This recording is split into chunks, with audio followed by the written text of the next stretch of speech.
各位朋友大家好啊，歡迎嚟到門前直樹嘅頻道。啱聽啱睇嘅朋友記得分享、留言、點讚、訂閱，仲有記得撳埋個鐘仔。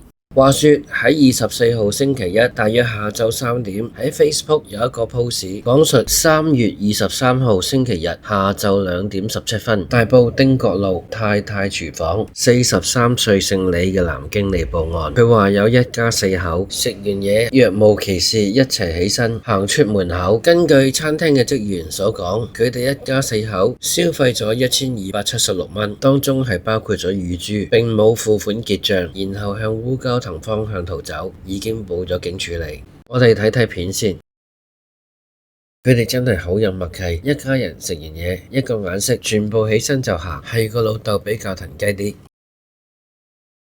店方會以無限人數任食一餐作為報酬。案發之後21個鐘，涉案嘅父子親身到場，對店員聲稱係誤會，以為佢屋企人已經俾咗錢。我哋又一齊睇下片。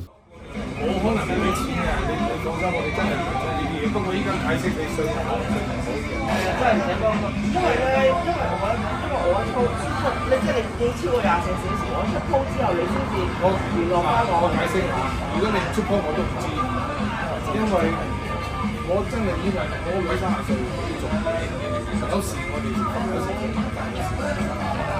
所以我哋真係都係應該做書法。我都係直頭係做曬，點會我哋喺呢度都食咗幾次。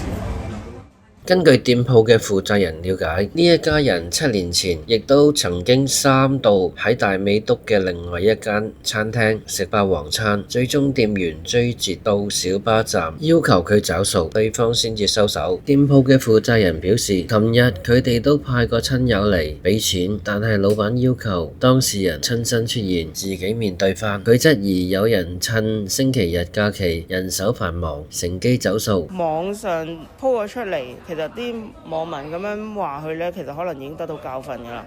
咁而家佢俾翻錢呢，其實我哋都係想息事寧人嘅。佢相信喺網上 po 出嚟咁多網民指責佢已經吸取教訓。而家當事人已經親身嚟找數，息事寧人，決定唔再追究。好啦，今日講住咁多先，有咩睇法歡迎留言分享，拜拜。